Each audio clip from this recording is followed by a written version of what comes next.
누군가가 저에게 만약에 이번 대통령 선거를 어떻게 평가하십니까? 라고 만약에 물어본다면 저는 이렇게 대답을 좀 하려고 합니다. 대통령이 누가 되든지 그 사람은 하나님이 세운 사람입니다 라고 먼저 좀 말씀을 드리고 싶습니다. 누가 되느냐가 중요한 게 아니라 정말 중요한 것은 누가 세우셨냐가 중요한 것 같습니다. 때로는 하나님께서 이 세상의 역사를 주관하시는 하나님이시기에 이 사람을 세우기도 하고 또 저 사람을 세우기도 하고, 그것은 하나님의 목적과 섭리에 따라서 세워진다고 저는 생각합니다. 공중에 나는 새도 하나님의 허락 없이는 떨어지지 않는다고 말씀하셨는데, 이 세상의 역사를 주관하시는 하나님께서 미국의 대통령을 아무나 세우시겠는가? 저는 그런 차원에서 보면 하나님께서 누구든지 하나님의 사람을 세우셨다라고 그렇게 좀 말씀드리고 싶습니다. 성경에서 제가 이제 좀 쇼킹했던 게 뭐냐면, 하나님이 고레스라는 사람을 세우셔서 하나님의 성전을 만들게 하셨습니다. 다윗도 사실 다윗이 성전을 지은 것이지만 어쨌든 성전 짓는 것이 얼마나 정말 위대하고 엄청난 일입니까?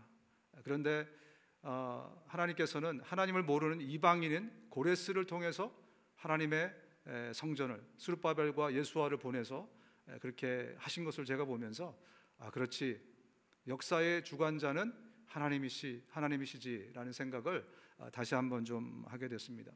이스라엘 역사를 이렇게 우리가 쭉 보면요, 아합 같은 왕이 있습니다.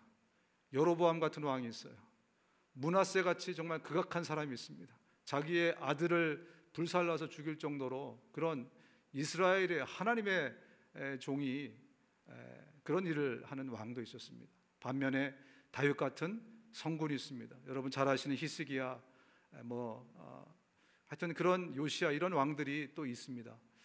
누가 되었느냐가 중요한 게 아니라 그 뒤에 계신 하나님께서 세상을 주관하고 계시고, 하나님이 때로 흥하게도 하시고 하나님이 망하게도 하시고, 이것은 하나님의 손에 달렸습니다. 그래서 누가 대통령이 되든지 우리 그리스도인의 자세는 하나님이 어토리티를, 리더십은 하나님이 세운다라는 것을 여러분들이 기억하시고, 그분이 정말 앞으로 하나님의 뜻과 섭리를 받들면서 갈 수 있도록 그렇게 기도로 후원해 주시고, 그렇게 계속 마음으로 또 지원해 주시고 해주시면 감사하겠습니다. 또 한편 이제 이 카톡 같은 거를 막 이렇게 많이 막 보내시는 분들 계십니다. 또 저한테 또 이렇게 한번 광고를 한번 해주시면 어떠냐, 또 이런 얘기도 이렇게 또 하십니다. 서로 이제 곤란하니까 이제 그렇게 저한테 부탁을 하시는 것 같아서 제가 그냥 말씀드리자면, 우리 단체 카톡에는 어떤 그런 굿뉴스 이런 것도 올리지 않았으면 좋을 것 같아요. 우리한테 이 전도의 DNA가 있어요, 보니까. 그래서 좋은 소식이 있으면 안전하고는 못 배겨. 그래서 빨리 좋은 소식이 있으면 빨리 막 이렇게 하고 하는데, 대부분 보면 다 아는 소식들입니다. 그래서 계속 그 단체 카톡에 막 카톡들이 올라오고, 또 때로는 또 개인적인 어떤 또 사심을 가지고 또 이렇게 막 올리고 이렇게 하기 때문에 이제 교회에서도 우리 전체 카톡에다가 이제 공지를 안 하고, 사실 이렇게 돈이 듭니다. 우리 저녁 경건의 시간도 우리가 이제 만들어서 보내드리는 거거든요. 사실 돈이 드는데 전체적인 그 소식은 그렇게 전하도록 하겠습니다. 그래서 여러분들이 정말 기쁜 소식 있어가지고 이거 빨리 좀 우리 성도들에게 알렸으면 좋겠다 하는 마음들을 정말 다 이해합니다.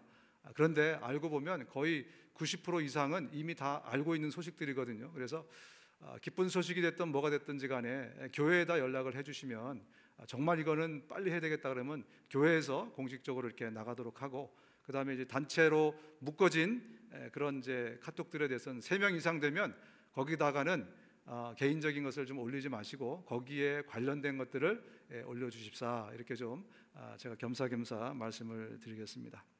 어쨌든 우리 삶에서 하나님께서 저와 여러분들에게 늘 이것이 답이다, 저것이 답이다 이렇게 말씀을 해 주시지는 않습니다. 요새 노답이라는 말이 유행하더라고요. 노답. 우리 그리스도인의 삶이랄지라도요, 하나님께서 우리에게 늘 답을 주시고 이게 답이다라고 명확하게 말씀해 주시면 좋은데, 대부분 그렇게 하시지 않는다는 데 문제가 생깁니다. 여러분, 왜 하나님 우리에게 노답을 답으로 주실까요? 어떻게 생각하십니까? 왜 하나님은 우리에게 삶에서 노답을 답으로 주시는가? 왜냐하면 하나님이 답이시기 때문에 그래요. 하나님이 답이십니다. 그래서 우리 그리스도인들은요, 오늘 현재의 나의 삶이 답인 줄 알고 진짜 답이신 하나님을 바라보고 사는 것이 우리 그리스도인의 자세입니다. 다시 말씀드립니다. 우리 그리스도인의 바른 자세는 뭐냐면, 오늘 나의 삶의 이 현실이 하나님이 주신 답인 줄 알고 이 현실보다는 그 뒤에 계신 정답이신 하나님을 보고 살아가는 것, 그것이 하나님을 끝까지 신뢰하고 믿고 그분을 쫓아가는 것이 우리의 답입니다. 하나님이 답이세요. 하나님의 은혜가 답이라는 말씀입니다. 아브라함을 하나님이 부르시잖아요. 그죠? 믿음의 조상으로 세우기 위해서, 그를 통해서 이제 이스라엘 민족을 세우시고 이스라엘 민족을 통해서 온 세계와 열방 가운데 믿음을 갖게 하시는 그 일을 시작하셨는데, 첫 번째 주신 명령이 뭡니까? 내가 너에게 지시할 땅으로 가라. 왜 그렇게 하셨을까요? 노답을 주신 겁니다. 왜냐하면 하나님이 답이시기 때문에. 그 다음부터 계속해서 하나님만 쳐다보고 하나님만 쫓아서 가라. 믿음의 조상의 첫 걸음부터가 바로 그렇게 시작했다는 것은, 우리의 영적인 삶이라는 것은요, 바로 하나님이 답이시라는 겁니다. 그래서 우리는 늘 하나님을 쳐다보고 하나님의 은혜가 어디 있는가, 하나님의 은혜를 구하면서 사는 삶이 돼야 된다는 것입니다. 이스라엘 백성들을 하나님이 부르셨잖아요. 하나님의 백성으로. 그리고 홍해를 건너게 하시면서 침례를 베푸십니다. 그러면서 그때부터 시작하신 훈련이 뭐냐면, 너는 나만 쳐다보고 살아라, 그거였어요. 그래서 구름 기둥, 불 기둥 움직일 때마다 너 쫓아와야 돼. 그렇습니다. 하나님의 은혜를 늘 바라보고 살게 하기 위해서 하나님께서 우리에게 세상에서 이야기하는 그런 정답을 주시지 않는 겁니다. 하나님이 정답이시기 때문에. 한번 따라해 보실까요? 하나님이 정답이시다. 하나님의 은혜가 우리가 날마다 바라봐야 될 정답이다. 네. 오늘 본문에도요, 이 평범한 사람 스데반이라는 사람을 통해서, 그의 인생을 통해서 하나님이 정답이라는 것, 하나님의 은혜가 우리의 정답이라는 것을 가르쳐 주기를 원하십니다. 본문으로 한번 우리가 좀 돌아가 보면요, 사도행전 6장 8절에서 10절입니다. 스데반이 은혜와 권능이 충만하여 큰 기사와 표적을 민간에 행하니, 이른바 자유민들 즉 구레네인, 알렉산드리아인, 길리기아와 아시아에서 온 사람들의 회당에서 어떤 자들이 일어나 스데반과 더불어 논쟁할세 스데반이 지혜와 성령으로 말함을 그들이 능히 당하지 못하여, 이렇게 기록이 되어 있습니다. 성령께서 처음으로 12사도가 아닌 일반 성도를 통해서 하나님의 은혜와 권능을 충만하게 주시고, 그리고 기적과 표적을 일으키는 처음 사건이 바로 이 스데반의 삶에서 일어난 사건입니다. 예전에는 베드로를 중심으로 12사도를 통해서 하나님이 거기다가 권능을 부으시고 은혜를 부으시고 역사하시지 않으셨습니까? 이제는 어때요? 앞으로는 그 차이가, 갭이 깨졌다는 것을 가르쳐주고 있습니다. 여러분이 한번 스데반이라고 생각해 보십시오. 얼마나 놀랐겠습니까? 12사도에게서나 일어나던 일이 여러분의 삶에서 일어나는 거. 하나님의 은혜가 임하더니 막 권능이 임하고요, 그러면서 여러분이 손대니까 병자가 막 낫고, 막 귀신이 막 쫓겨나가고 엄청난 일들이 벌어져요. 누가 제일 많이 당황했겠습니까? 스데반 자신이 제일 많이 당황했을 거예요. 아니, 어떻게 내 손을 통해서, 내 삶을 통해서 이런 일이 일어나지? 그리고 또 누가 당황했겠습니까? 같이 신앙생활하는 성도들도 당황했을 거예요. 아니, 저 스데반 집사인데, 사도가 아닌데 어떻게 저런 일이 일어났을까? 그러면서 그들이 깨닫게 된 게 뭐냐면, 아하, 이제 사도들을 통해서만 하나님이 역사하시는 것이 아니라 나같이 평범한 사람을 통해서 하나님의 권능을 행하시는구나. 한번 우리도 따라 해볼까요? 아하, 나 같은 평범한 사람을 통해서 하나님이 역사하시는구나. 오늘 여러분이 이 말씀을 통해서 하나님의 음성을 들을 수 있으시기를 바랍니다. 이제 하나님은 어떤 특별한 존재, 구약시대에는 특별한 존재들이 있었어요. 하나님이 특별한 존재를 택하셔서 기름 붓고 선지자, 왕, 또 리더, 사사, 여러 일들을 하셨습니다. 신약시대에 와서 바로 오늘 이 본문부터 하나님이 바꾸신 게 뭐냐면, 그때부터는, 예전에는 샘플로 보여준 거야. 이제는 내가 어떤 특별한 사람이 아닌 모든 평범한 사람을 나의 일꾼으로, 나의 사도로, 나의 제자로 나의 사람으로 내가 쓰겠다. 그래서 이제 하나님의 일에 뛰어드는 사람들에게 하나님이 보장하신 것이 바로 하나님의 은혜고 하나님의 권능입니다. 바로 그것을 통해서 하나님이 기적을 일으키시고 표적을 보여주시고 이런 일들을 한다는 거죠. 그래서 대표 사도였던 베드로가 이렇게 말씀하는 겁니다. 여러분은 택하심을 받은 족속이요 왕과 같은 제사장인들이요 거룩한 민족이요 하나님의 소유가 된 백성입니다. 그래서 여러분을 어둠에서 불러내서 자기의 놀라운 빛 가운데로 인도하신 분의 업적을 여러분이 선포하는 것입니다. 누가 선포한다고요? 여러분이 선포해야 된다는 거예요. 그전에는 나 같은 대표 사도 같은 사도들의 몫이었는데 이제 여러분 그렇지 않습니다. 여러분들이 이제는 왕 같은 제사장입니다. 하나님의 성령의 기름 부음 받은 사람들입니다.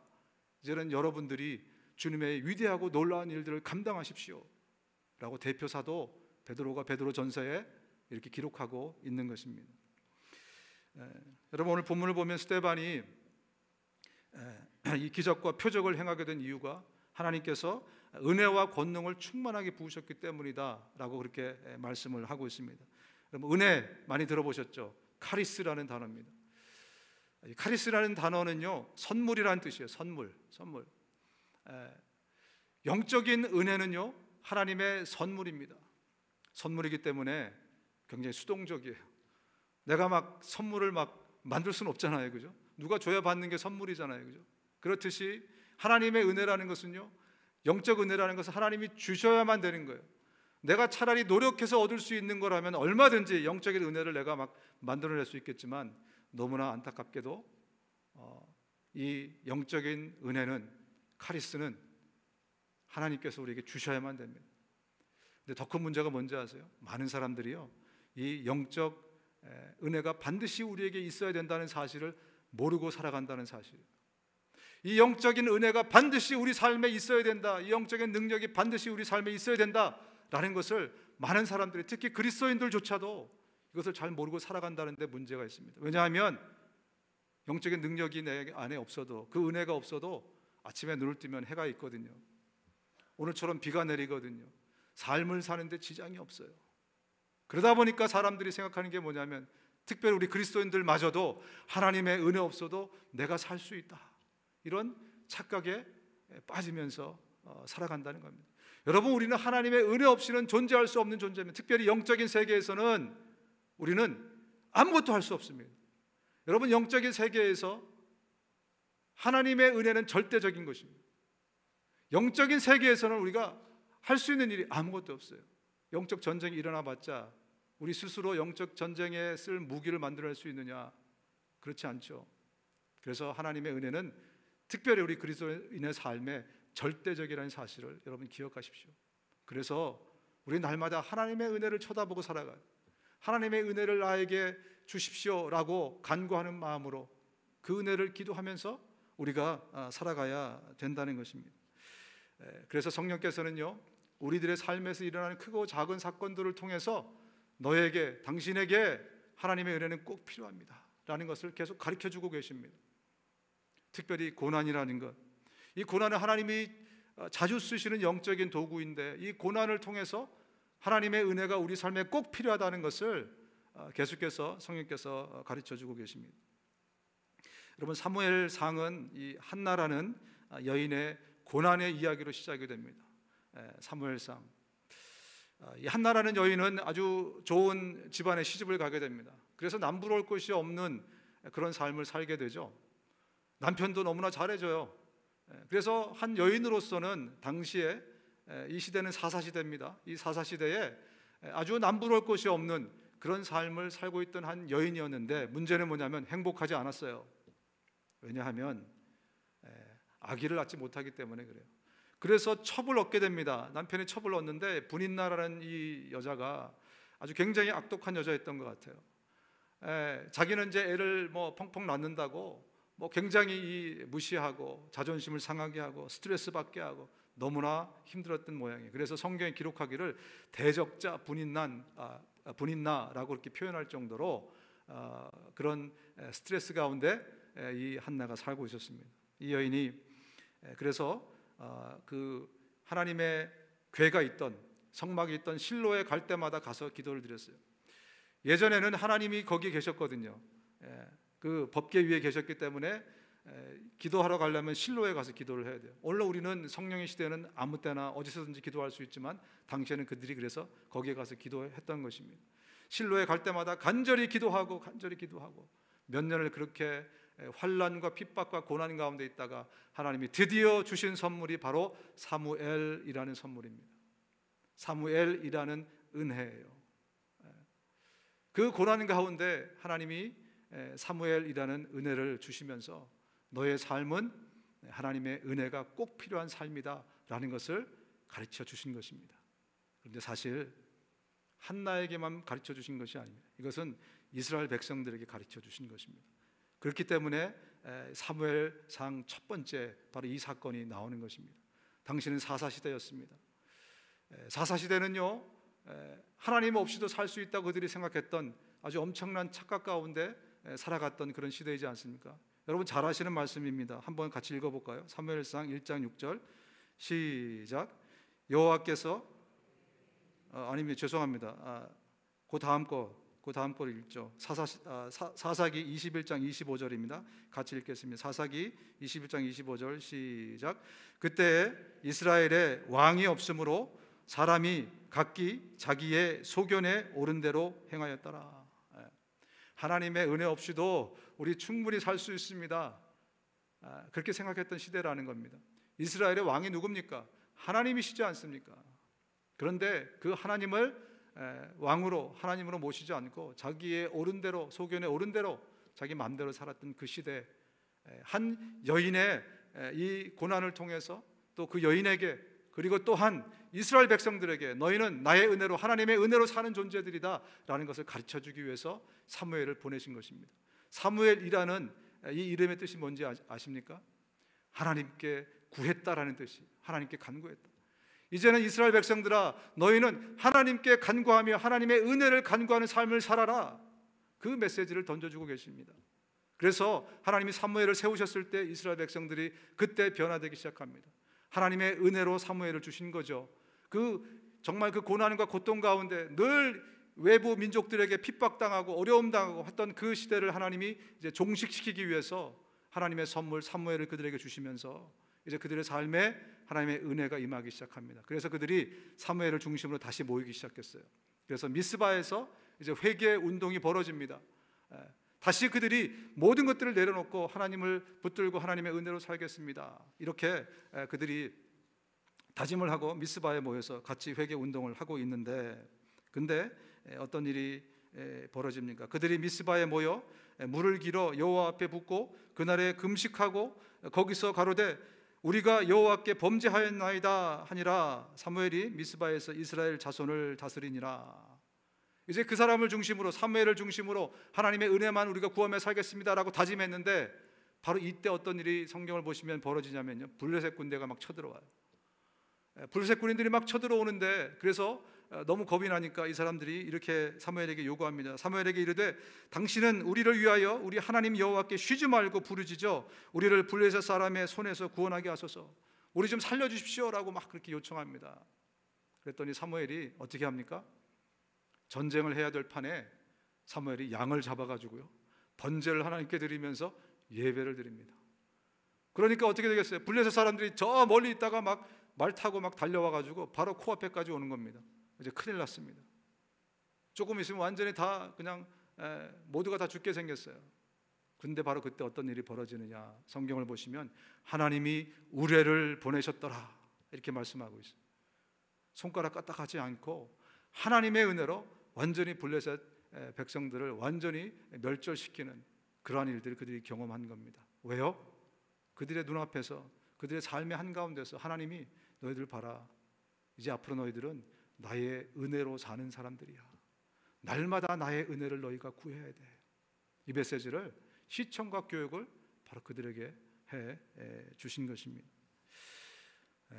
이스라엘 백성들뿐만이 아니라 오늘 영적인 사사시대를 살고 있는 특별히 우리 그리스도인들에게 하나님 말씀하고 계십니다.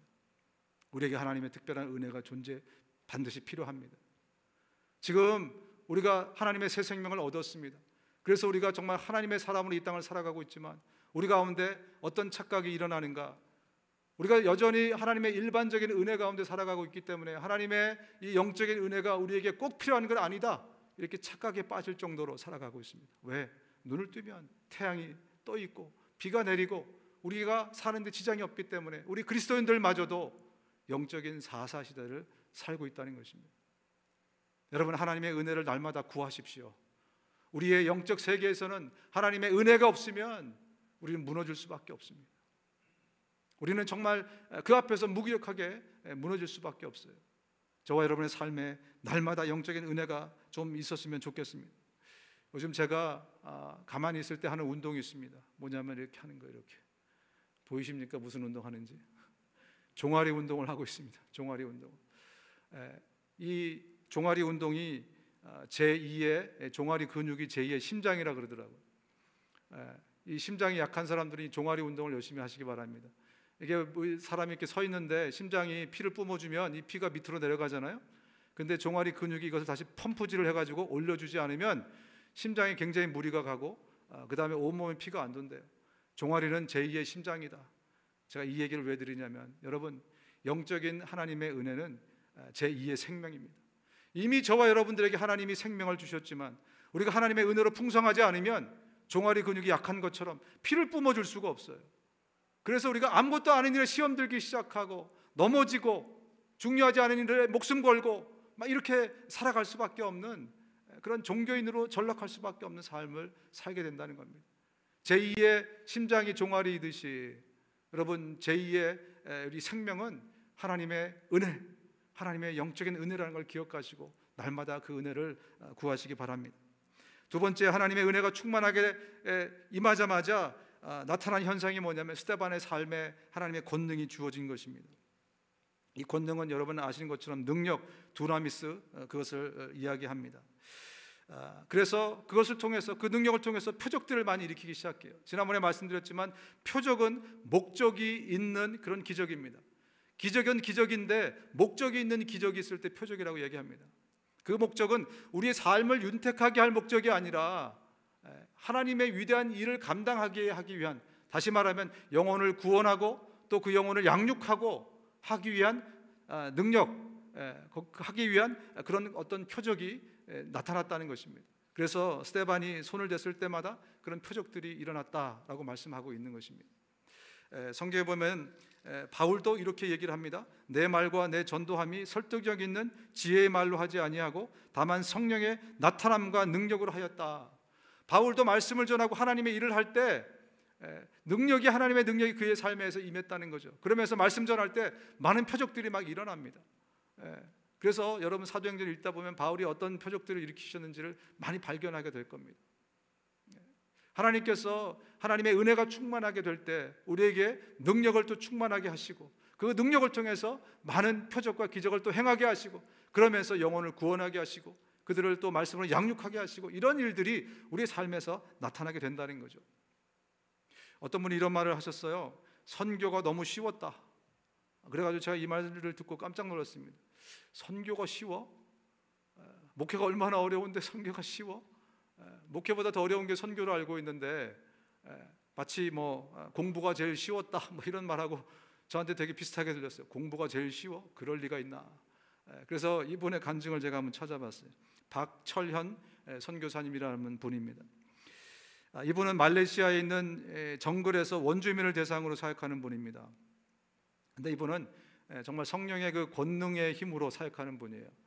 이분의 간증을 간단하게 제가 이렇게 좀 읽어드리자면, 정리해서 좀 제가 정리를 이렇게 했습니다. 제가 선교사로 갈 때 파송장만 들고 간 줄 알았는데 하나님께서 권능을 보너스로 주셨습니다. 예수께서 부르고 우리에게 권능을 주셨습니다. 여러분들이 바로 권능의 사람들입니다. 우리에게 권능을 주셨는데 우리가 사용하지를 못하고 있습니다. 주의 은혜로 가정에서, 일터에서, 교회에서 사용해 보십시오. 예수의 이름으로 말하노니 될지어다. 이것이 저의 간증입니다. 이분이요, 이제 원주민 사역을 하면서 이제 말레이시아에 가서 사역을 하게 됐는데, 원주민들은 부족들마다 희한하게 꼭 귀신 들린 사람이 한 사람이 꼭 있다는 겁니다. 자기는 이제 순복음교회 목사도 아닌데 너무 당황스럽잖아요, 그죠? 귀신 들린 사람이 있고, 뭐 선교사가 복음 전하러 왔는데 뭐 어떻게 합니까? 그 귀신이 막 방해하고. 그래가지고 한 번은 가서 처음 만났을 때 자기가 용기를 내 가지고 그 사람의 얼굴을 똑바로 쳐다보면서, 이 더러운 귀신아, 나사렛 예수 그리스도를 명하노니 물러갈지어다, 나가, 이렇게 외쳤대요. 어떻게 됐을까요? 귀신이 확 나가 버렸어요. 누가 제일 놀랄게요? 자기가 제일 놀란 거예요. 아니, 어떻게 성경에서 보던 일이 내 삶에서 이렇게 일어날 수가 있지? 귀신 들린 사람이 놀란 게 아니라 자기가 가장 놀랐다는 겁니다. 그런데 문제는 다음 부락으로 갔는데 거기는 더 센 귀신 들린 사람이 있었다는 거예요. 어떤 아줌마인데 귀신이 들려가지고 뭐 난장판인 거예요. 어떻게 합니까? 또 귀신을 쫓아야지. 근데 순간 그런 생각이 들 때, 첫 번째는 우연히 어쩌다가 그런 일이 있을 수 있겠는데, 두 번째도 설마? 자기가 너무 그게 또 두려웠다는 거예요. 그러나 어떻습니까? 어떻게 뭐 할 방법이 없기 때문에 그 사람 앉혀놓고, 이 귀신아, 예수 그리스도를 명하니 물러갈지어다. 어떻게 됐을까요? 그 귀신도 나갔답니다. 이분이 하는 얘기가 그거예요. 내가 내 안에서 내가 능력이 있어서 뭘 하는 게 아니라 하나님께서 능력을 주셨기 때문에, 우리는 권능받은 자들이기 때문에 주님의 일에 하나님이 분명히 역사하십니다. 그 간증을 이제 하면서 자기의 사역들을 쭉 얘기하는 겁니다. 나중에 알고 보니까요, 이분의 그 선교 이야기를 다큐멘터리 영화로 만들어서 파파 오랑후탄이라는 다큐멘터리 영화가 만들어져 있습니다. 나중에 기회가 보시면 여러분 좀 보시기 바랍니다. 이 얘기를 왜 제가 드리겠습니까? 스데반이나 바울이나 여기 박철현 선교사님이나 저와 여러분이나 모두가 똑같다는 것입니다. 이제 하나님께서 주님의 은혜를 우리가 가운데 풍성히 부어주시면 우리에게 능력이 나타나게 되어 있습니다. 우리가 1:1 공부를 하면서, 혹은 여러분들이 목장 모임을 하면서, 영적인 모임을 하면서 어떤 영적인 파워가 필요할 때 그 권능을 쓰시기 바랍니다. 그래서 우리 성도들 가운데 많은 간증들이 좀 생겨났으면 좋겠어요. 제가 1:1을 하는데 이 형제, 이 자매에 어떤 문제가 있어서 같이 정말 능력으로 기도했더니 막 병이 나았다더라, 아니면 정말 주님의 능력을 경험했다더라. 특별히 이 말세에는요, 하나님께서 더 성령으로 역사하실 것입니다. 그렇기 때문에 저와 여러분들이 이번 기회를 통해서 우리 교회가 정말 체질이 완전히 영적인 교회로 그렇게 바뀌는 그런 계기가 좀 되었으면 좋겠습니다. 여러분 모두가 하나님의 권능을 경험하실 수 있기를 주님의 이름으로 축원합니다. 축원합니다. 아멘 하셨기 때문에 하나님께서 이제 여러분의 아멘에 기대를 걸시고 주님의 능력을 부으려고 지금 준비하고 계시리라고 저는 믿습니다. 영적 능력이 없으면요, 새 생명을 양육할 수 없어요. 새 생명 낳을 수가 없습니다. 부실한 사람은 애를 못 낳아요, 그죠? 제가 초창기에 결혼하고 나서, 결혼 초창기죠. 결혼을 하고 나서 아주 몇 년 동안 이제 애가 없었어요. 그래서 한국에 갈 때마다 우리 장로님이 저 홍성인가 어디까지 용한 한의사가 있다고 데려가서 막 한약 먹이고, 서울에 무슨 또 용한, 몇 년을 제가 그렇게 먹었습니다. 그때 제가 이런 몸이 아니었고 굉장히 부실했거든요. 부실한 사람은 새 생명을 낳을 수가 없어요. 영적으로 하나님의 은혜가 풍성해서 영적으로 이 권능을 갖고 있지 않으면요, 우리는 새 생명을 낳기는커녕 나 스스로도 가늠하기 힘든 그런 상태가 됩니다. 어떻게 말씀으로 양육을 하고 말씀을 같이 나누겠습니까? 그래서 정말 하나님의 그 은혜를 날마다 구하고 하나님의 능력을 우리가 구해야 되는 것입니다.